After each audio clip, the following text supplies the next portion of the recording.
I'd like to do another example of angular speed, this one with a unit conversion. The example states that the diameter of a bicycle wheel is 27 inches. If you travel at a speed of 35 miles per hour, through how many revolutions per minute are the wheels turning? Now, from the actual problem, it's not stated that they want you to find angular speed, but there is something in the problem that indicates that that's what you're looking for. Their question is through how many revolutions per minute are the wheels turning? Anytime you see revolutions per minute or per time measure, then that is indicating that they want to find angular speed. The other thing you want to do from the problem is pull out the information that you know that they've given you. First thing is stated is the diameter of the bicycle wheel is 27 inches, and so from the diameter you can find the radius. So R equals 27 inches divided by 2, which would be 13.5 inches. The other piece of information they give you is that you're traveling at a speed of 35 miles per hour. If you think about traveling at that particular speed, 35 miles per hour is the rate at which a point on the tire is moving around, and so that is indicating linear speed. And so the 35 miles per hour you need to know is linear speed. Now, you know the formula for angular speed is theta divided by t, time. The problem is you don't have an angle measure here, but you do have enough information to be able to find that angle measure. Okay, if you think about the formula for linear speed, the formula for linear speed is v equals the arc length divided by the time. Another formula for arc length is r times theta, and then you take that and you divide by t. We know that this particular rate is 35 miles per hour. That being the case, you can take this equation and you can solve it for theta. Let's go ahead and plug in. We know the value of r and we also know a value for t. On this particular problem, we found out that r is 13.5 inches.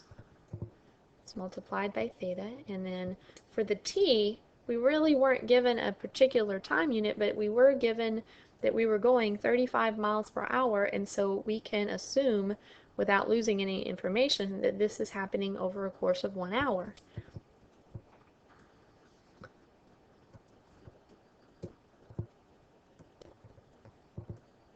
Now, once we have this equation filled in, the only variable that we have is theta, and so we can solve by theta by multiplying by the reciprocal 1 over 13.5.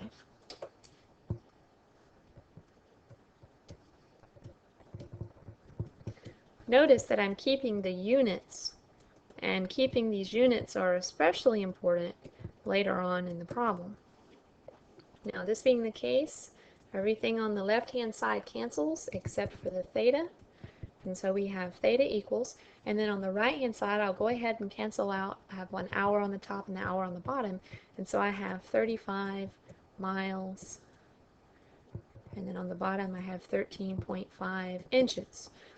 Now, the miles and the inches I'll take care of later on in a later conversion. For right now, though, I need to know that when I solve this for theta, theta is understood to be in radians. So I'm going to go ahead and put my radian units out here to the side to remind me that my theta is in radians. Now, in this problem, when they're asking for the angular speed, they're asking for the angular speed in revolutions per minute, not radians per minute. And so these radians are going to have to go away here in a little bit. The formula for angular speed. Okay, the angular speed is omega, and the formula is theta over p. Okay? Like I mentioned earlier, even though we're not given a time, we can assume the time is 1 hour, and I'll want to make sure that I plug that 1 hour in the formula here. Alright, so plugging in this formula, I'm going to give myself a little bit of space, come over here, because there are a string of conversions that I'm going to have to multiply by. First of all, theta is equal to 35 miles over 13.5 inches, and this whole unit is in radians, and so what I'll do is I'll put the radians kind of to the side over 1 just to make sure I'm keeping them in the proper place. Now, the formula says then you take theta and you divide it by time. Instead of dividing by time, I'm going to multiply the time 1 over, and then I'll put the 1 hour. Now, there are at least two different things I'm going to have to convert out. I need to get radians into revolutions, I need to get hours into minutes, and then I need to get rid of the miles and the inches altogether. The next process is something that's called dimensional analysis, and it basically allows you to go and convert all your units into the units you desire. The trick is, whatever units you want to get rid of, make sure that you multiply those units in the opposite location so that the unit measures cancel. In other words, on this problem, you see that I have hours in the denominator. If I want to get rid of hours, then I'm going to have to make sure to multiply by something that has hours in the numerator so those hours cancel. Now, let me first go and get rid of the radians and change radians to revolutions. Let me do this in red right to the side. Alright, I don't want radians. Radians is in the numerator, so radians needs to be in the denominator. The units that I want revolutions, so I'll put those on the top. Now, how many revolutions compares to how many radians? Well, 2 pi radians is equivalent to 1 revolution. So there's that taken care of. I'll go ahead and cancel out my units. Radians is gone. Now I have revolutions on the top. Those revolutions are what I want, so I'll keep those. Now the next thing I'm going to work on is I'm going to work on getting rid of the hours and converting the hours into minutes. So the hours need to go away. They're in the denominator, so I need those hours to be in the numerator. 1 hour is equivalent to 60 minutes. I can now go and I can cancel out the hour units, and you see I have minutes on the bottom. Those minutes are the units that I want in my answer. The answer needs to be in revolutions per minute. You see revolutions on the top, you see minutes on the bottom. That's appropriate. The very last thing I'm going to do is I'm going to go back, and at the very front of the problem, you see I have 35 miles divided by 13.5 inches. The miles and the inches need to go away. The first thing that I'll do is I'll get rid of the inches. So I'll come over here to the end, and I will say, okay, I need inches, and I need to convert those to something that will eventually get me to miles. If I convert inches to feet, then I know a conversion from feet to miles. Alright, there are 12 inches in 1 foot. So I can do that conversion. I'll go ahead and I'll cancel out the units. Inches cancel with inches.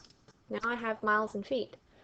Alright, I need both of those things to cancel, so I'm hoping here that when I do this last conversion, the proper units will show up in the proper places.